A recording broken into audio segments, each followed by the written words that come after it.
तो good morning. तो start हम कर रहे हैं, 2 टॉपिक फिनिश करेंगे आज पॉलिटी का। 28 में है निर्वाचन आयोग और 29 टॉपिक है इसी से रिलेटेड टॉपिक है जिसका नाम क्या है, परिसीमन आयोग। ठीक है, तो दोनों के बारे में आज पढ़ाई करेंगे। ठीक है, तो स्टार्ट करते हैं निर्वाचन आयोग से। तो इसका जिक्र कहाँ पे है, तो याद रखना है संविधान के भाग 15 में जिक्र है निर्वाचन आयोग के बारे में। भाग 15 अनुच्छेद नंबर याद रखना है 324 से लेकर 329 तक। अनुच्छेद 324 से 329 होगा और भाग 15। ठीक है, नेक्स्ट पॉइंट, इसका स्थापना कब हुई, तो निर्वाचन आयोग की जो स्थापना हुआ है ये हुआ है जब हमारा गणतंत्र दिवस का मनाते हैं। सोचिए देखो, उससे एक दिन पहले 26 जनवरी 1950 को क्या मनाते हैं, रिपब्लिक डे मनाते हैं। उससे एक दिन पहले स्थापना हुआ किसका, निर्वाचन आयोग का, यानी कि 25 जनवरी 1950 को इसकी स्थापना की गई है। यह कैसा निकाय है, कैसा संस्था है, तो याद रखना अस्थायी है यानी कि फिक्स्ड है, इसको हटाया नहीं जा सकता है। और संवैधानिक है यानी कि संविधान के नियमों को फॉलो करता है, इसलिए इसको क्या बोलेंगे, संवैधानिक है। ठीक है, नेक्स्ट पॉइंट है कि निर्वाचन आयोग का गठन जो होता है उसमें क्या क्या हो सकते हैं। एक निर्वाचन आयुक्त होते हैं और बाकी अन्य निर्वाचन आयुक्त भी होते हैं। ठीक है, जिनका नियुक्ति कौन करेगा यानी कि जिनको सेलेक्ट कौन करेगा, तो राष्ट्रपति करेंगे। ठीक है, ये बात याद होना चाहिए, नियुक्ति कौन करेगा, राष्ट्रपति। नेक्स्ट पॉइंट है कि मुख्य चुनाव आयुक्त का कार्यकाल कितना होता है। मुख्य यानी कि जो हेड होने वाले हैं, चुनाव आयुक्त जो हेड होंगे उनका कार्यकाल कितना होगा, 6 वर्ष या तो 65 वर्ष, जो पहले आ जाए। यदि उनका उम्र कार्यकाल अगर 6 वर्ष नहीं पूरा हुआ लेकिन उनका उम्र 65 वर्ष हो गया तो उनको हटा दिया जाएगा। यानी कि पहले उनका उम्र को देखना होगा, या 6 वर्ष हो गया तो 6 वर्ष को देख लेंगे। ठीक है, तो कार्यकाल 6 वर्ष या 65 वर्ष होना चाहिए। जो मुख्य चुनाव आयुक्त हैं, जो मुख्य चुनाव आयुक्त कितने होते हैं, मात्र 1 होते हैं। और बाकी अन्य चुनाव आयुक्त होंगे उनका कार्यकाल कितना होगा, 6 वर्ष तो होगा लेकिन जो उम्र है उम्र को घटा दिया गया, 62 कर दिया गया। यानी कि आपको 62 जैसे ही हो जाएगा आपको हटा दिया जाएगा। 6 वर्ष या 62 वर्ष होना चाहिए रिटायरमेंट के लिए। ठीक है, नेक्स्ट पॉइंट में लिखा हुआ है कि सर्वोच्च न्यायालय में न्यायाधीशों के बराबर इनको वेतन दिया जाता है। जो सर्वोच्च न्यायालय के जो न्यायाधीश होते हैं जितना उनको वेतन दिया जाएगा उतना ही दिया जाएगा निर्वाचन आयोग के जो मुख्य चुनाव आयुक्त हैं या अन्य चुनाव आयुक्त हैं, सबको सेम पेमेंट दिया जाएगा। याद रखना, जितना सर्वोच्च न्यायालय के न्यायाधीश के पास पैसा मिलता है वो सेम टू सेम, पावर भी लगभग सेम ही है। ठीक है, तो आप लोगों को पता करना है कि अभी जो फिलहाल में सर्वोच्च न्यायालय के जो न्यायाधीश उनका वेतन कितना है, उसको कमेंट कीजिएगा। ठीक है, कमेंट्स बॉक्स में। नेक्स्ट बोलते हैं चुनाव आयोग क्या है, एक सदस्यीय आयोग है, एक सदस्यीय आयोग है। परंतु अक्टूबर 1993 में 3 सदस्यीय आयोग बना दिया गया। पहले क्या था कि चुनाव आयोग में मात्र एक ही लोग रहते थे, एक ही सदस्य रहते थे, लेकिन इसको चेंज करा गया। कब चेंज करा गया, तो अक्टूबर 1993 को करा गया, यानी कि 1993 को करा गया। इसमें क्या कर देंगे, 3 सदस्यीय आयोग बनाया गया, यानी कि एक मुख्य चुनाव आयुक्त होता है, उसके नीचे 2 और होते हैं जिनको क्या बोलते हैं, अन्य चुनाव आयुक्त बोलते हैं। ठीक है, तो याद रखना अब कैसा है, 3 सदस्यीय है, 3 सदस्यीय आयोग है ये। ठीक है, अब नेक्स्ट पॉइंट आता है कि चुनाव होता है तो क्या ईवीएम का इस्तेमाल करते हैं, है कि नहीं। तो ईवीएम आखिर होता क्या है, ईवीएम का फुल फॉर्म क्या होगा, electronic voting machine. Electronic voting machine, जो अब याद रखना होगा कि पहली बार कब इस्तेमाल किया गया, पूरे भारत भर में पहली बार ईवीएम का इस्तेमाल कहाँ किया गया, तो केरला में किया गया था। केरला की किस विधानसभा में, तो पारूर विधानसभा में किया गया था। 50 बूथ लगाए गए थे इलेक्ट्रॉनिक वोटिंग मशीन के। ठीक है, और डेट याद रखना है, तो ये याद रखना है मई 1982 में किया गया था, मई 1982। ठीक है, ये आपको याद रखना है, इसे भी याद रखना होगा। मई 1982 में पहली बार वोटिंग मशीन का इस्तेमाल किया गया था। किस राज्य में, तो केरला में किया गया था। किस विधानसभा में, तो केरला के पारूर विधानसभा में किया गया था। कितने बूथों पर, तो 50 बूथों पे। फिर धीरे धीरे अदर स्टेट भी अपनाना शुरू कर दिए। फिर नवंबर 1998 में, देखो कितने साल बाद, काफ़ी सालों बाद है, नवंबर 1998 ईस्वी में मध्य प्रदेश के 5, यानी मध्य प्रदेश ने 5 अपने जगहों पे कराया विधानसभा में। फिर राजस्थान ने भी कराया, मध्य प्रदेश ने 5, राजस्थान ने 5, और दिल्ली के 6 विधानसभाओं के जो चुनाव हुए वो बड़े पैमाने पर ईवीएम से कराया गया, यानी कि 3-4 जगह कराया गया। मध्य प्रदेश में भी कराया गया, राजस्थान में भी कराया गया और दिल्ली में भी कराया गया। कब कराया गया, तो नवंबर 1998 यानी कि 1998 में कराया गया। लेकिन फिक्स सीटों पे कराया गया, ये नहीं कि सारे जगहों पे, सारे सीट्स पे करा देंगे, नहीं। यहाँ पे देखो, यहाँ पे 5 सीट पे, यहाँ पे 5, और यहाँ पे देखो 6 विधानसभाओं में। ठीक है, फिर आगे चल के फिर विस्तार करा गया, पूरे देश भर में विस्तार हो क्या गया। ईवीएम का प्रयोग करके 1999 में पूरा चुनाव कराने का प्रथम राज्य जो है, देखो एक करा भी रहा था। देखो अदर राज्य भी जो करा रहे हैं अभी फिलहाल में, वो क्या कर रहे हैं, कुछ कुछ सीटों पे करा रहे हैं, कुछ कुछ विधानसभा में करा रहे हैं, सारे विधानसभा में नहीं करा रहे हैं। लेकिन अगर पूछेगा कि पहला राज्य कौन है जो पूरे राज्य में ईवीएम का इस्तेमाल करा, तो राज्य का नाम याद रखना, गोवा ने करा था। कब करा था, तो 1999 में करा था। पूरे राज्य में चुनाव कराने वाला ईवीएम से अगर कोई राज्य है, पहला राज्य, तो याद रखना है गोवा 1999। अब आता है कि पूरे भारत में कब किया गया, ये तो राज्यों की बात हो गई। पूरे भारत की बात की जाए तो याद रखना ईवीएम का प्रयोग करने वाली पहली बार 2004 में संपूर्ण आम चुनाव कराया गया। संपूर्ण आम चुनाव जो कराया गया 2004 में कराया गया। लेकिन इसमें भी देखो कन्फ्यूजन होगा आपको, 2004 के बाद 2009 में क्या कराया गया, आम चुनाव तो हुए सारे में, जितने विधानसभाओं के चुनाव थे उसको भी साथ में कराया गया। देखो इसमें क्या है, 2004 में सिर्फ आम चुनाव कराया गया, नॉट विधानसभा का चुनाव इसमें नहीं कराया गया था 2004 में। लेकिन आगे बढ़कर 2009 में क्या कराया गया, आम चुनाव भी हुए, साथ साथ विधानसभाओं के चुनाव, यानी कि पूर्ण रूप से जितने भी चुनाव होते हैं पूरे भारत भर में सब चुनाव कराए गए ईवीएम से। कब, तो 2009 में। तो याद रखना है, अगर संपूर्ण चुनाव बोलेगा तो 2009 में, सिर्फ आम चुनाव बोलेगा तो 2004 में। ठीक है। अब आपने पढ़ा कि निर्वाचन आयोग बना, पढ़ रहे हैं तो निर्वाचन आयोग का मुख्य कार्य तो होगा, कुछ काम तो होगा, ऐसे थोड़ी बना दिया गया। तो इनका काम क्या है, पहला काम है चुनाव क्षेत्रों का परिसीमन करना। मतलब परिसीमन मतलब वो डिसाइड करें किस क्षेत्र में चुनाव कराना है। परिसीमन मतलब क्या उसको बोलते हैं, इंडिकेट करना या क्या बोलते हैं, प्रदर्शित करना, जो भी है। तो चुनाव क्षेत्रों को परिसीमन करना मतलब डिसाइड करें कि हाँ ये चुनाव क्षेत्र है, ये आपका ये चुनाव क्षेत्र है। ठीक है। सेकंड काम क्या है, मतदाता सूची को तैयार करना। जैसे हम लोग वोटिंग दे रहे हैं तो हम लोग का सूची बनता है, ऐसा नहीं कि कोई भी आया वोट देकर चला जाएगा। तो मतदाताओं सूची को तैयार करना कौन करता है, तो हमारे निर्वाचन आयोग ही करते हैं। तीसरा काम क्या है, विभिन्न राजनीतिक दलों को मान्यता प्रदान करना। देखो आपको राजनीतिक दल बनने के लिए आपको मान्यता मिलता है किससे, निर्वाचन आयोग से। ऐसे नहीं आप खड़ा हो गया, हलवाई कर लिया, आप राजनीतिक दल बन गया, ऐसा नहीं होता है। सारे प्रोसेस होते हैं, इसको मान्यता कौन देता है, तो निर्वाचन आयोग देता है। आप पे केस है या आप कुछ गलत व्यवहार में, तो आपको नहीं दिया जाएगा। आप अच्छे व्यक्ति हैं या आप फुलफ़िल कर रहे हैं जो भी क्राइटेरिया है निर्वाचन आयोग का, उसके अनुसार, तब आप आराम से राजनीतिक दल बन सकते हैं। ठीक है, या बना सकते हैं। नंबर 4 काम क्या है इनका, राजनीतिक दलों को आरक्षित चुनाव चिन्ह प्रदान करना। देखो ये भी आपको लगता होगा कभी कभी गाँव में अगर वोटिंग होता है तो लगता है यार भाई वो ले लिया झाड़ू, वो ले लिया टेम्पो, वो ले लिया ऑटो, दूसरा चुनाव चिन्ह नहीं मिला। तो ऐसा नहीं, उनके हाथ में होता ही नहीं है, वो डिसाइड कर ही नहीं सकता कि हमको ये चुनाव चिन्ह चाहिए। ये कौन डिसाइड करेगा, तो एक डिसाइड करेगा चुनाव चिन्ह जो है मुख्य चुनाव आयोग डिसाइड करेगा, वही आपको चुनाव चिन्ह देगा। ये नहीं कि अपने मन से आप गएंगे सर ये वाला हमको दे दीजिए, ऐसा नहीं होता। कौन डिसाइड करेगा, तो चुनाव चिन्ह जो है डिसाइड करा जाएंगे जो आम चुनाव का, तो वो कराएंगे कौन, मुख्य चुनाव आयुक्त कराएंगे। ठीक है। नेक्स्ट काम जो है चुनाव करवाना। चुनाव करवाना तो नॉर्मल सी बात है, चुनाव करवाएगा तो कौन करवाएंगे, निर्वाचन आयोग ही कराएंगे। 6 काम क्या है, राजनीतिक दलों के लिए आचार संहिता तैयार करना। आचार संहिता समझ रहे हो, जैसे कि आज के बाद आपको मतलब जैसे होता है क्या, किसी के ऊपर क्रिमिनल केस है तो उसके प्रति आचार संहिता लागू होता है। या तो एक और होता है कि जैसे कि वोटिंग हो रहा है, मतलब वोटिंग होना है कल या परसों से, ठीक है, तो आपको प्रचार बंद करना होता है। ऐसा नहीं कि आप प्रचार करते रह सकते हैं, तो आचार संहिता लागू हो जाता है तुरंत।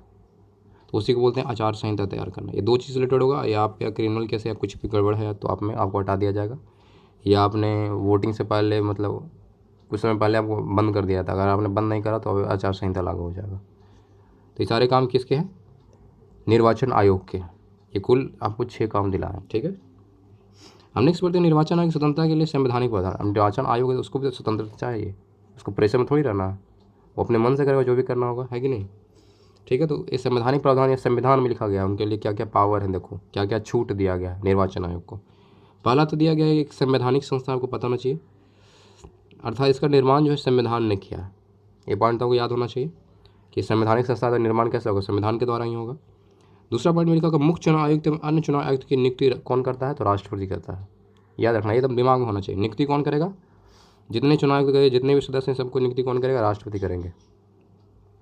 मुख्य चुनाव आयुक्त को महाभियोग जैसी प्रक्रिया से ही हटाया जा सकता है। ऐसे नहीं हटा सकते आप कि मुख्य चुनाव पे आप हटा रहे हैं आपको, या तो उसका इनका एज हो गया तो वो ऑटोमेटिक हट जाएंगे, या अगर आप चाहेंगे वैसे हटा दो तो नहीं, उन पर महाभियोग लगाना पड़ता है। यानी कुछ गलती करा तो बहुत सारे लोग मिलकर क्या करेंगे, वोटिंग करेंगे, डिसाइड करेंगे। महाभियोग के बारे में पढ़ा चुका हूँ आपको, है कि नहीं। तो इनको भी महाभियोग के द्वारा ही हटाया जाता है। 4th पॉइंट में लिखा हुआ कि मुख्य चुनाव आयुक्त का दर्जा सर्वोच्च न्यायालय के मुख्य न्यायाधीश के समान ही होता है। देखो आपने बोला ना, इससे पहले आपको क्या बोला था, पेमेंट जो है यानी कि जो वेतन है वो मुख्य न्यायाधीश के बराबर ही मिलता है। साथ साथ जो पावर है वो भी माना जाता है कि इक्वल टू कितना है, मुख्य न्यायाधीश के बराबर ही इनका पावर है। जो दर्जा है सर्वोच्च न्यायालय का मुख्य न्यायाधीश को सेम टू सेम दर्जा इनको मिलता है। ठीक है। 5 वाले पॉइंट में लिखा होगा यहाँ देखो क्या लिखा, नियुक्ति के पश्चात मुख्य चुनाव आयुक्त एवं अन्य चुनाव आयुक्तों की सेवा शर्तों में कोई अलाभकारी परिवर्तन नहीं किया जा सकता। अगर वो सेवा कर रहे हैं या कोई मतलब जो मुख्य चुनाव आयुक्त है, अगर उन्होंने क्या करा, चुना आ गए, मुख्य चुनाव आयुक्त बन चुके हैं या अन्य चुनाव आयुक्त बन चुके हैं, अब चाहते हैं कि उनके जो सेवा कर रहे हैं, जो नियम कानून वो लाए हैं, उसमें हम चेंज करना चाहते हैं, जो सेवा शर्त है उसमें आप चेंज करना चाहते हैं, वो नहीं करा सकते हैं जब तक कि वो लाभकारी होना चाहिए। अलाभकारी नॉर्मल आप कोई चीज़ है नॉर्मल जिसका कोई वैल्यू ही नहीं है, आप जाकर बोल रहे हैं चुनाव से सर ये गड़बड़ है सर इसको चेंज कर दीजिए, ऐसा थोड़ी होगा। तो लाभकारी रहेगा तो अपने मन से करेंगे, नहीं रहेगा तो बिल्कुल नहीं करेंगे।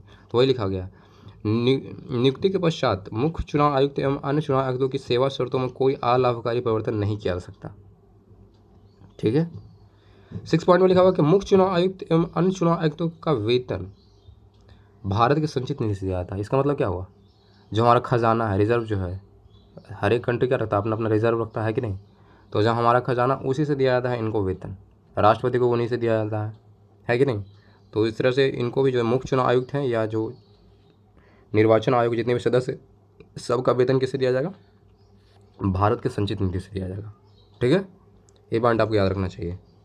अब देखो क्या है ये, अब तो आपको क्या करना है, ये तो आपको ये पता नहीं, आप चेंज भी हो गया होगा, आप बहुत सारे परिवर्तन हो गए होंगे, तो इसलिए हम आप लोग सजेस्ट करेंगे कि आप सब गूगल करेंगे क्या, भारत के प्रमुख क्षेत्रीय दल एवं उनका चुनाव चिन्ह, एक बार आप देख लेंगे, फोटो डाउनलोड करके आप सिंपली पढ़ लेंगे या देख लेंगे। ठीक है, ये आपको सर्च करना है और आपको याद कर लेना है, याद नहीं जो आपके इलाके में है या आपके जो स्टेट में है वो कम से कम याद रखिए।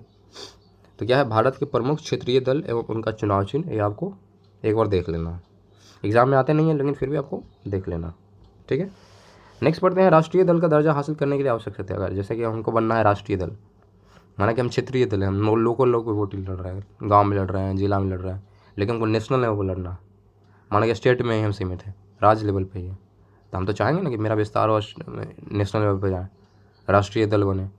तो राष्ट्रीय दल बनने की कुछ क्राइटेरिया दिया कि उसको आप फॉलो करते हैं या आप उसको फुलफिल कर रहे हैं तो आप आराम से राष्ट्रीय दल का दर्जा आपको मिल सकता है। पहला क्या है, पहला शर्त यह है कि लोकसभा आम चुनाव अथवा राज्य विधानसभा चुनाव में किन्हीं 4 अथवा अधिक राज्यों में कुल डाले गए वैध मतों का 6% प्राप्त करना होगा, जरूरी होगा। अब देखो कम से कम तो आपको पहले तो कन्फ्यूजन ये है, कम से कम आपको 4 राज्य में लड़ना है चुनाव, 4 राज्य में आपको जीतना नहीं है, कन्फर्म नहीं है, आपको सिर्फ 4 जगह लड़ना है, और चारों जगहों को कितना मिलना चाहिए, जितना वहाँ वोटिंग हुआ है उसका 6% मिलना चाहिए हर एक राज्य। माना कि किसी एक राज्य में माना कि 100 वोटिंग हुआ है, ठीक है, तो इसका 6% कितना हुआ, 6 वोट आपको मिलने चाहिए, 6 सीट्स आपको मिलने चाहिए। ठीक है, 6% क्या बोला है, मत मिलने चाहिए। वोटिंग जो है, अगर माना कि 100 वोट पड़ा है किसी राज्य में तो आपको 6 वोट आपको मिलना चाहिए आपके पार्टी को। और ऐसा ऐसा कितने राज्यों की बात की जा रही है, ऐसा ऐसा आपको 4 राज्यों में कम से कम, एक राज्य से काम नहीं चलेगा, कम से कम 4 राज्यों में ऐसा होना चाहिए। और 4 जितने भी वोटिंग हुए हैं उसका 6% आपको मिलना चाहिए। अगर 6% वहाँ नहीं है, जिस किसी भी राज्य में लड़ रहे हैं, हमको 6% वोट मिल ही नहीं रहा, तो हम वैलिड कहाँ से होगा, नहीं हो सकते हैं। माना कि 4 राज्य में उन्होंने चुनाव लड़ा, चारों में 6% वोट मिला या उससे ज़्यादा मिला, तो हम आराम से राष्ट्रीय दल का बनने के हकदार हैं। पहला पॉइंट तो आपको ये फॉलो करना है। दूसरा पॉइंट क्या है कि इसके अलावे, मतलब इसके रहते हुए भी इसके अलावे भी कुछ चीज़ें हैं। एक राज्य अथवा राज्य विधानसभा में कम से कम 4 सीटें जीतनी होगी। किसी एक राज्य में आप या अन्य राज्यों में यानी कि डिफरेंट अलग अलग राज्यों में, या तो किसी एक ही राज्य में आप 4 सीट ले लीजिए विधानसभा का, जीत जाइए, या 4 अलग अलग राज्यों में जीतिए, है कि नहीं। तो एक राज्य में भी अगर 4 सीट आपको मिल जाता है, कुल मिलाकर ये है कि आपको 4 विधानसभा सीट मिलने चाहिए, आपके पास होनी चाहिए, या तो एक राज्य का भी हो सकता है या अन्य राज्यों का भी हो सकता है। लेकिन जो पहला कंडीशन था वो एक राज्य के लिए नहीं था, कम से कम आपको क्या था सॉरी, कम से कम क्या था, 4 राज्यों के लिए था, जो फर्स्ट पॉइंट था। लेकिन सेकंड पॉइंट में ये बोल रहा है कि आप किसी एक राज्य में भी 4 सीट ले सकते हैं, ये अलग अलग विधानसभा यानी कि अलग अलग राज्यों के विधानसभाओं से भी 4 सीट ले सकते हैं। दूसरा पॉइंट आपको ये फुलफिल करना है। तीसरा पॉइंट क्या बोल रहा है, लोकसभा में 2% सीटें और ये कम से कम 3 विभिन्न राज्यों में हासिल की गई हो। देखो जो लोकसभा है, लोकसभा आप जानते हैं लोकसभा के कितने सदस्य हैं, आपको सबको पढ़ा चुका हूँ, ठीक है, कमेंट कीजिएगा कितने सदस्य हैं। तो लोकसभा में कम से कम कितने होने चाहिए आपके, 2% सीटें होना चाहिए। माना कि आपकी लोकसभा की सीटें अगर 100 हैं तो 100 में कम से कम आपकी 2 होनी चाहिए, ठीक है। तो वो भी क्या बोल रहा है, कम से कम 3 अलग अलग राज्यों से आने चाहिए। ऐसा नहीं कि एक ही राज्य से हमको 2% मिल गया, 2 वोट हमको 2 मतलब सीट हमको एक ही राज्य से मिल गया, ऐसा नहीं होना चाहिए, या 2 राज्य से, कम 3 विभिन्न राज्यों से आपको मिलने चाहिए। ये क्राइटेरिया को फॉलो करना है। सिंपल एक राज्य से काम नहीं चलेगा। ये यहाँ पे बी वाले पॉइंट में सिर्फ एक राज्य से काम चल सकता है, लेकिन ये दोनों में एक राज्य से काम नहीं चलेगा, ए और सी में। इसमें क्या हो रहा है, लोकसभा में 2% सीटें हो और एक कम से कम 3 विभिन्न राज्यों में हासिल की गई हो। समझ गए। नेक्स्ट पढ़ेंगे। लिखा वर्तमान में मान्यता प्राप्त राष्ट्रीय दल हैं कुछ, उसका नाम आपको पता होना चाहिए। अगर कुछ और नए दल अभी बने हैं फिलहाल में तो आपको देख लेना, गूगल कर लेना है। ऐसे मैं बोलते रहा लेकिन आपको ये गूगल जरूर करना है। जो फर्स्ट वाले हमने बोला था आपको क्षेत्रीय जो बोला था आपको, और ये है राष्ट्रीय। देखो अंतर ही आपको ये है, ये जो आपको गूगल करने वाला है क्या है, ये भारत के प्रमुख क्षेत्रीय दल हैं, ये नेशनल लेवल का नहीं है, सिर्फ क्षेत्रीय दल हैं ये। और ये जो आपको बताना है गूगल करना है आपको, ये है राष्ट्रीय राजनीतिक दल, यानी कि नेशनल लेवल का। क्या हो रहा है, भारत में वर्तमान मान्यता प्राप्त राष्ट्रीय राजनीतिक दल, आपको ये गूगल करना है, आपको एक बार देख लेना है, ठीक है। जैसे कुछ अभी पार्टियाँ जैसे कि रख गया भारतीय जनता दल, जिसको क्या बोलते हैं बीजेपी, जिसका चुनाव चिन्ह क्या है कमल है। राष्ट्रीय कांग्रेस जिसका पंजा है। भारतीय कम्युनिस्ट दल जिसका हंसिया और बाली है। राष्ट्रवादी कांग्रेस पार्टी जिसका क्या है घड़ी है। और वह है बहुजन समाज पार्टी जिसका हाथी है, आसाम को छोड़कर, यानी कि आसाम में उनका हाथी लोगो नहीं है। भारतीय कम्युनिस्ट पार्टी ये क्या है मार्क्सवादी है जिसको बोला जाता है, ये इनका हंसिया थोड़ा और तारा है। तृणमूल कांग्रेस पार्टी जिनका क्या है जोड़ा फूल है। तो ये और क्या करना है आपको देख लेना है, हो सकता है चेंज हो गया होगा फिलहाल में, है कि नहीं। तो क्या करना है आपको गूगल कर लेना और देख लेना कौन नए पार्टी चुने गए हैं। राष्ट्रीय दल अभी फिलहाल में बने हैं, 2-3 राज्यों के हैं, ऐसा हुआ है। तो क्या करना आपको एक बार गूगल कर लेना, ठीक है। नेक्स्ट पढ़ेंगे मतदाता फोटो युक्त पहचान पत्र। आपको जो वोटर ID कार्ड होता है उसी के बारे में पढ़ना है कि क्या है वो, आखिर वो चीज़ है क्या, ठीक है। ये सबको होता है, अगर चुनाव अगर आपको देना है, वोट देना है तो आपके पास क्या होना चाहिए, वोटर ID कार्ड होना चाहिए। तो वही बोला गया मतदाता का फोटो युक्त पहचान पत्र, उसमें फ़ोटो लगा होता है, ठीक है। इसमें पॉइंट पढ़ते हैं क्या लिखा हुआ, इसमें बोला निर्वाचन आयोग द्वारा 1993 में जाली मतदाता एवं कुछ अन्य मतदाताओं के नियंत्रण के लिए क्या किया गया, फोटो युक्त पहचान पत्र का उपयोग करा गया। कब शुरुआत किया गया वोटर ID का, तो याद रखना 1993 में शुरुआत करा गया। 1993 में शुरुआत किया किसका, वोटर ID कार्ड्स का। कब, तो 1993 में। किस लिए, ताकि जो जाली वोटर्स नहीं आए, है कि नहीं। इसमें क्या लिखा हुआ है, फोटो युक्त पहचान पर जारी करने का आधार, मतलब इसका बेस क्या है। तो इसका बेस ये है कि मतदाता सूची में आपका नाम है या नहीं। इसका बेस सिंपल मतदाता सूची है, कितने लोगों ने वोटिंग दिए हैं, कितने लोगों ने वोटिंग करा है प्रदेश में, कौन कौन लोग वोटिंग किए हैं, उसी को बोलते हैं मतदाता सूची। तो इसका मेन बेस जो है मतदाता सूची ही है, उसी के आधार पर क्या बनाता है, पहचान पत्र बनाया जाता है, ठीक है। याद रखना पहचान पत्र के जारी करने का जो आधार है वो मतदाता सूची है। फिर और लिखा गया नेक्स्ट कि प्रतिवर्ष मतदाता सूची में संशोधन किया जाता है। याद रखना हर एक साल आपको जैसे वोटिंग होते हैं या हर एक साल जनरली क्या होता है, मतदाता सूची में क्या होता है, संशोधन होता है। हो सकता है किसी ने वोटर ID किसी का खो गया तो फिर से बनाना चाह रहा हो, ये है कि नहीं। कोई नए बच्चे हैं तो वो जुड़ना चाह रहे हैं, 18 साल से हो गए हैं तो वो भी वोटिंग देना चाहते हो, तो वोटर ID कार्ड बनाते क्या हो रहा है, हमसे क्या कर रहा है वो, संशोधन होता रहेगा मतदाता सूची में। लिखा हुआ नवंबर की पहली तारीख मतदाता तिथि मानी जाती है। इस तिथि को 18 वर्ष की आयु पूरा करने वाले इससे अधिक आयु भारतीय नागरिक को मतदाता सूची में शामिल होने का पात्र होता है। मतलब जैसे हम लोग क्या समझते हैं, जैसे आप सोच लो न्यू ईयर हम लोग क्या समझते हैं कि 18 मतलब 1 तारीख से शुरू होता है कि नहीं, 1 तारीख से शुरू होता है और दिसंबर तक चलता है, न्यू ईयर हम लोग ये मानते हैं। तो ये जो ये हमारे निर्वाचन आयोग है उनके लिए समझ लो कि जो वोटर ID बनाने का न्यू ईयर क्या है, वो क्या है, नवंबर का महीना, नवंबर की जो पहली तारीख है उसी को माना गया, उसी की तारीख को डेडलाइन माना गया है। यानी कि नवंबर की जो पहले, जैसे हम लोग क्या मानते हैं लास्ट 31 दिसंबर को मानते हैं लास्ट डेट, लेकिन इन लोग लास्ट डेट क्या मानते हैं, नवंबर को मानते हैं। 1 नवंबर को कितने वोटर्स ने क्या करा, अपना अपना वोटर ID बनाया, अपना अपना निर्वाचन सूची बनाया, उसी के द्वारा वोटिंग होता है। अभी नहीं कि बन रहा है हर साल बन रहा है, हर साल वोटिंग के समय भी हो सकता है बनते रहता है, ये भी तो होता है। तो इन लोग क्या, इन लोग का जो डेट एक है फिक्स करा गया है इन लोग के लिए, इन लोगों ने फिक्स करा नवंबर की जो पहली तारीख उसको माना गया है पात्रता तिथि। इस तिथि को 18 वर्ष की आयु पूरी करने वाले या इससे अधिक आयु का प्रत्येक भारतीय नागरिक मतदाता सूची में शामिल होने का पात्र होता है और वह इसके लिए आवेदन कर सकता है, ठीक है।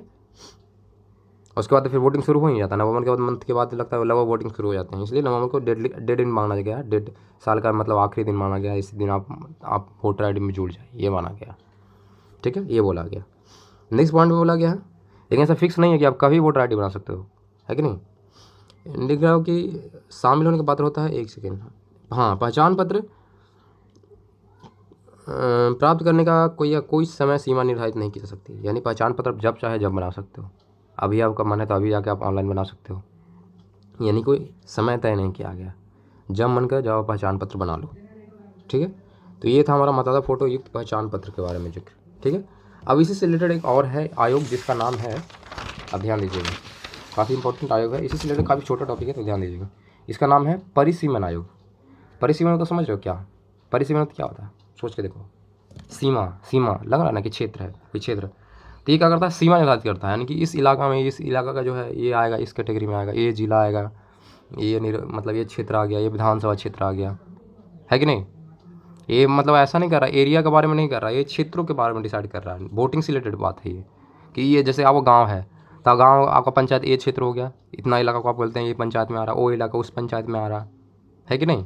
तो ये जनरली परिसीमन आयोग क्या करता है, सीमा निर्धारित करता है कि किस एरिया के लोग किसको वोटिंग देंगे, या कौन से एरिया में आता है कि नहीं। तो सीमा निर्धारित करता है कौन, परिसीमन आयोग करता है। देखो इसे क्या लिखा हुआ है, संविधान में परिसीमन आयोग के संबंध में कोई स्पष्ट निर्देश नहीं दिया गया है, यानी कुछ ऐसा डायरेक्ट बात नहीं बोला है जो परिसीमन आयोग से रिलेटेड हो। संविधान में से कोई बात नहीं है। लेकिन अनुच्छेद नंबर 82 में क्या लिखा गया है कि प्रत्येक जनगणना की समाप्ति पर लोकसभा एवं राज्यसभा के निर्वाचन क्षेत्रों में विभाजन एवं पुनः संयोजन कार्य संसद द्वारा विहित अधिकारी द्वारा किए जाने का प्रावधान है। जैसे क्या हुआ, प्रत्येक जनगणना की समाप्ति पर, जनगणना आपने हो गया, देखो ये जो होता है एरिया डिसाइड होता है, परिसीमन आयोग के अनुसार जो एरिया डिसाइड हो रहा है लोगों के आधार पर होता है, जैसे कितने लोग हैं उसी के आधार पर तो एरिया डिसाइड होता है कि इतने अगर लोग पे एक नेता होना चाहिए, अगर इतने गांव के लोग हैं तो इस पर एक नेता होना चाहिए, कि नहीं। तो जनरली क्या होता है, पॉपुलेशन से रिलेटेड है कि नहीं। तो वही बोला, प्रत्येक जनगणना की समाप्ति पर क्या होता है, लोकसभा और राज्यसभा के निर्वाचन क्षेत्र के विभाजन एवं पुनः संयोजन। जैसे जनगणना समाप्त हो गया, ठीक है, तो उसके बाद जो है लोकसभा और राज्यसभा के निर्वाचन क्षेत्र है, यानी कि इस निर्वाचन क्षेत्र समझ रहे हो, जहाँ वोटिंग हो रहा है, निर्वाचन हो रहा है, तो निर्वाचन क्षेत्र का जो डिसाइजन करता है, यानी कि उसको तोड़ भी सकता है, हो सकता है पॉपुलेशन ज़्यादा हो गया, किसी इलाका में पॉपुलेशन ज़्यादा हो गया, तो ऐसा तो होना चाहिए ना कि अगर पॉपुलेशन ज़्यादा तो वहाँ हो सकता है 2 नेता होना चाहिए, है कि नहीं। तो उसके अगर निर्वाचन क्षेत्र को क्या कर दिया जाएगा, तोड़ दिया जाएगा उस कंडीशन में, उसको 2 भाग में डिवाइड कर दिया जाएगा, छोटे छोटे निर्वाचन क्षेत्र बना दिए जाएंगे, 2 नेता हो जाएगा। अब कहीं हो सकता है कि पॉपुलेशन कम हो और अलग अलग छोटे छोटे क्या हो निर्वाचन क्षेत्र हो, तो क्या हो सकता है, उसको जोड़ भी दिया जा सकता है, ये भी तो कंडीशन हो सकता है कि नहीं। तो ये सारे काम कौन करता है, तो संसद द्वारा होता है, वो भी विविध अधिकारियों द्वारा किया जाता है, ऐसे नहीं कि कोई भी आगे कर देगा। तो संसद के जितने भी विविध अधिकारी हैं जो नियम कानून बनाते हैं उनके द्वारा डिसाइड किया जाता है कि निर्वाचन क्षेत्र को क्या तोड़ना है या संयोजित करना है। इसका जिक्र कहाँ किया गया, तो अनुच्छेद नंबर 82 में किया गया। और कब होता, तो प्रत्येक जनगणना की जनरली बाद ही होता है। हमको जनसंख्या पता होगा तब तो डिसाइड करेंगे कि ये ज़्यादा पॉपुलेशन वाला इलाका है, ये कम पॉपुलेशन वाला इलाका है कि नहीं। नेक्स्ट पॉइंट में लिखा होगा 42वें संशोधन कब हुआ था, आपको पढ़ा चुके हैं, कब हुआ था, 1976 में हुआ था। तो 42वें संशोधन अधिनियम द्वारा संविधान के अनुच्छेद 82 में संशोधन कर परिसीमन वर्ष 2000 तक रोक लगा दी गई थी।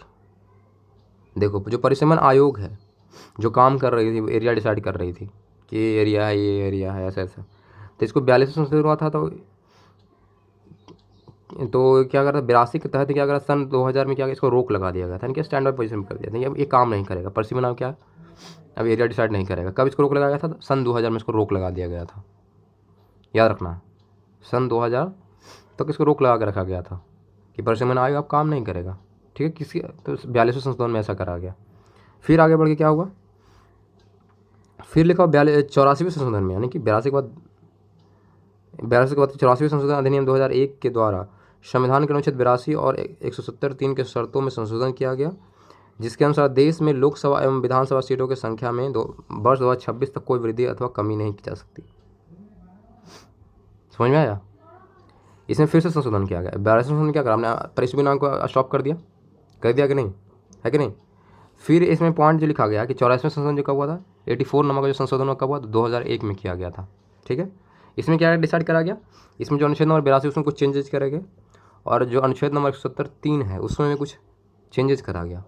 और ये डिसाइड करा गया कि जो लोकसभा सीटें हैं, जो राज्यसभा सीटें हैं, या जो विधानसभा सीटें, जितने जो भी सीटें हैं वो फिक्स रहेगी कब तक, 2026 तक फिक्स रहेगा। देखो 2026 के बाद हो सकता है लोकसभा सीटें बढ़ाया जाए, विधानसभा सीटें बढ़ाया जाए, लेकिन 2026 तक रहेगा कांस्टेंट रहने वाला, वृद्धि नहीं की जा सकता।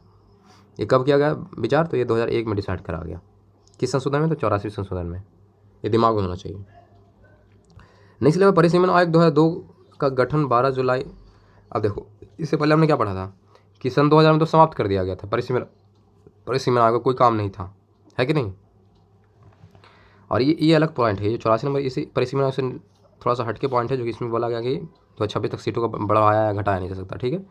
लेकिन जस्ट इसके बाद आपको ध्यान देना है, सन 2000 बाद क्या होगा, परिसीमन आयोग तो काम नहीं कर रहा है कि नहीं। तो फिर से इसको फिर से मतलब क्या होता है, रिन्यूएट, समझ रहे हो, यानी कोई दुकान बंद हो गया, फिर से वहाँ पे नया दुकान खोलना चाह रहा है, तो क्या बोलते हैं, रिन्यू करना बोलते हैं, या फिर से खोलना चाह रहे हैं। तो परिसीमन आयोग को सेम टू सेम वही करा गया। सन 2000 में तो बंद करा गया, फिर 2002 में इसको क्या गठन करा गया, बनाया गया फिर से परिसीमन आयोग नया वाला। 12 जुलाई 2002 में न्यायमूर्ति कुलदीप सिंह की अध्यक्षता में ऐसा करा गया। 12 जुलाई 2002 में करा गया, परिसीमन आयोग को फिर से बनाया गया। उसमें न्यायमूर्ति कौन थे, तो न्यायमूर्ति थे कुलदीप सिंह। ठीक है। इस आयोग की सिफारिशों को केंद्रीय मंत्रिमंडल 10 जनवरी 2008 को मंजूरी प्रदान की, और नए परिसीमन के से लोकसभा के आरक्षित सीटों की संख्या बढ़ जाएगी और नया परिसीमन 2001 की जनगणना के आधार पर किया जाएगा, ये डिसाइड करा गया। यहाँ ध्यान दीजिएगा, इस आयोग की सिफारिशों को केंद्रीय मंत्रिमंडल 10 जनवरी 2008 को इन्होंने क्या बोला, मंजूरी दे दिया। परिसीमन का गठन तो हो गया, इन्होंने सिफारिश करा होगा न्यायमूर्ति को, है कि नहीं। तो जो इस आयोग की जो सिफारिश था उसको क्या मंत्रिमंडल ने क्या 10 जनवरी का मान्यता प्रदान कर दिया कि ठीक है, आप अब परिसीमन आयोग है, आप काम करना शुरू कर दीजिए। 10 जनवरी 2008 को ये डिसाइड करा, मंजूरी मिल गया, उनको पावर मिल गया। ठीक है। और फिर उन्होंने क्या करा, आरक्षित सीटों की संख्या बढ़ जाएगी ऐसा बोला, नए और लोकसभा में आरक्षित सीटों नया परिसीमन आयोग 2000 के आधार पर तैयार किया जाएगा। और ये जो डिसाइड करा गया 2001 का जो जनगणना हुआ था उसी के आधार पर क्या बनाया जाएगा, नया परिसीमन आयोग बनाया जाएगा। जैसे देखो 2000 में तो बंद कर दिया गया, है कि नहीं, फिर हमने 2002 में गठन करा, 2008 में काम शुरू करा। ठीक है, ये पॉइंट तो याद रखेगा। न्यायमूर्ति कौन थे, कुलदीप सिंह थे। लेकिन 2002 के बाद अपने जो नया परिसीमन आयोग बनेगा तो उसका जो आधार रहेगा, जो निर्वाचन क्षेत्र रहेंगे, तो उस समय तो जनसंख्या बढ़ गया होगा, 2002 से लेकर 2008 तक जनसंख्या तो बढ़ा होगा, है कि नहीं। तो इन्होंने क्या लिया, उस समय जनसंख्या जो हुआ था 2001 में, 2000 के बाद जो 2001 में जनसंख्या हुआ था उसके आधार पर उन्होंने नया परिसीमन आयोग बनाया, उसके आधार पर एरिया इन्होंने डिसाइड करा। परिसीमन आयोग का काम क्या है, एरिया डिसाइड करना, निर्वाचन क्षेत्र डिसाइड करना। तो इन्होंने 2001 की जनसंख्या के आधार पर इन्होंने क्या करा, निर्वाचन क्षेत्रों का क्या करा, और उसमें क्या करा, नए निर्वाचन क्षेत्रों का मतलब डिसाइड करा, मतलब एरिया डिसाइड करा, और साथ में उन्होंने सीटों की संख्या बढ़ा दिया। लेकिन अब याद रखना, अब कोई वृद्धि नहीं हो सकता, कब तक, 2026 तक नहीं हो सकता। क्यों, क्योंकि 44वें संशोधन में डिसाइड कर दिया गया कि 2026 तक कोई वृद्धि नहीं किया जा सकता सिर्फ। ठीक है। नेक्स्ट पॉइंट याद रखना, परिसीमन आयोग मुख्य निर्वाचन आयुक्त सहित अन्य सभी राज्य केंद्रशासित प्रदेश निर्वाचन आयुक्त इस आयोग के सदस्य होते हैं। अब परिसीमन आयोग में कौन कौन सदस्य हो सकता है, ये सवाल है। तो मुख्य निर्वाचन आयुक्त हो सकते हैं, आइए पढ़ चुके हैं मुख्य निर्वाचन आयुक्त के बारे में, है कि नहीं। एक मुख्य निर्वाचन आयुक्त होता है, बाकी 2 अन्य निर्वाचन आयुक्त होते हैं, जिसकी नियुक्ति कौन करता है, राष्ट्रपति करता है। तो याद रखना है, परिसीमन आयोग में कौन रहेगा, मुख्य निर्वाचन आयुक्त रहेंगे, सहित सभी राज्य एवं केंद्रशासित प्रदेशों के निर्वाचन आयुक्त रहेंगे। और हर एक राज्य में क्या होता है, निर्वाचन आयुक्त होता है, तो सभी राज्य एवं केंद्रशासित प्रदेशों के निर्वाचन आयुक्त भी रहेंगे इससे जुड़े हुए, इस परिसीमन आयोग में उसके सदस्य होंगे। ठीक है, ये बात ध्यान देना। नेक्स्ट पॉइंट था कि नए परिसीमन के बाद आरक्षित सीटें ये बढ़ा दी गई है, तो अभी आपको हो सकता है और नया चेंजेस करा गया, लेकिन इसको याद रखना अभी जरूरी नहीं है, सिंपल आपको ये हो सकता है तो आप गूगल करके देख सकते हो, लेकिन ये आप क्वेश्चन आते नहीं हैं। ठीक है। यहाँ पे एक पॉइंट लिखा हुआ है कि परिसीमन आयोग 2002 में के द्वारा क्या परिसीमन नहीं हो सका। जब परिसीमन आयोग 2002 बना था, जब नया परिसीमन आयोग बना था, तो उसमें परिसीमन नहीं हो सकता था, तो यानी कि एरिया डिसाइड नहीं हो सकता था। किसके लिए, असम के लिए, मणिपुर के लिए, अरुणाचल प्रदेश के, नागालैंड के लिए और झारखंड के लिए, इन लोगों के लिए कोई भी निर्वाचन क्षेत्र यानी वृद्धि या घटाया ऐसा कुछ नहीं करा गया, इनके लिए कोई काम नहीं करा गया। कुल मिलाकर ये लिखा गया जब नया वाला परिसीमन आयोग बना था तो। ठीक है। फिर लिखा हुआ स्थानीय विरोध एवं अदालतों के स्थगित आदेश के कारण परिसीमन नहीं हो सका, जबकि झारखंड में ये जो जगह है, जो पूर्वोत्तर जो राज्य हैं, 4 राज्य, असम, मणिपुर, अरुणाचल प्रदेश और नागालैंड, यहाँ नहीं होने का कारण क्या था, तो स्थानीय विरोध होने लगा था। जैसे अब इनका परिसीमन आयोग का काम क्या है, एरिया डिसाइड करना। और किसी क्षेत्र में एरिया डिसाइड करा हो कि इसको बढ़ा के हाँ इतना कर दे रहा है, लेकिन वहाँ के लोग खुश नहीं होंगे, कैसे एरिया बढ़ा दोगे भाई, चाहे कैसे एरिया को बांट दोगे भाई, है कि नहीं। तो वहाँ के जो लोकल लोग थे वो खुश नहीं हो पाए, स्थानीय विरोध हुआ, साथ में अदालतों के साथ मामला चला गया हाई कोर्ट वगैरह में, तो वहाँ पे कुछ चेंजेस नहीं करा गया, जो था पहले से वैसे ही रहने दिया गया। ठीक है, नया परिसीमन आयोग आने के बाद भी। साथ में झारखंड में भी ऐसा किया गया। झारखंड में रीज़न क्या था इसके लिए पीछे, इसमें सरकारी नीति इसका विपरीत था, सरकारी कुछ नीति बनाए गए थे, कुछ नियम कानून थे, उसके विपरीत चला जा रहा था, इसी कारण से चेंज नहीं करा गया, निर्वाचन क्षेत्र में जो था उसे वैसे ही रहने दिया गया। विविध आरक्षित सीटों में कम होने के कारण, देखो यहाँ पे उल्टा लिखा हुआ है, झारखंड में क्या हुआ, आरक्षित सीटें काफ़ी कम थी, इसी कारण नहीं डिसाइड करा गया। लिखा सरकारी नीति के विपरीत आरक्षित सीटें कम होने के कारण परिसीमन पूरा नहीं हो सका, मतलब एरिया डिसाइड नहीं हो सकता क्योंकि आरक्षित सीटें ही कम है। परिसीमन आयोग ये भी डिसाइड करता है कि अनुसूचित जाति कौन है, अनुसूचित जनजाति क्या है, उसके अनुसार भी क्या करता है, एरिया डिसाइड करता है कि नहीं। आरक्षित सीटें कौन डिसाइड करेगा? तो परिसीमन आयोग ही डिसाइड करेगा, है कि नहीं। लेकिन वहाँ इतना कम सीट था कि वो परिसीमन आयोग ने कुछ काम कर ही नहीं पाया, परिसीमन पूरा हो ही नहीं सका, मतलब आरक्षित क्षेत्र मिल ही नहीं पाया, निर्वाचन क्षेत्र मतलब डिसाइड ही नहीं होगा। ठीक है, ये पॉइंट था। तो आज के लिए इतना ही।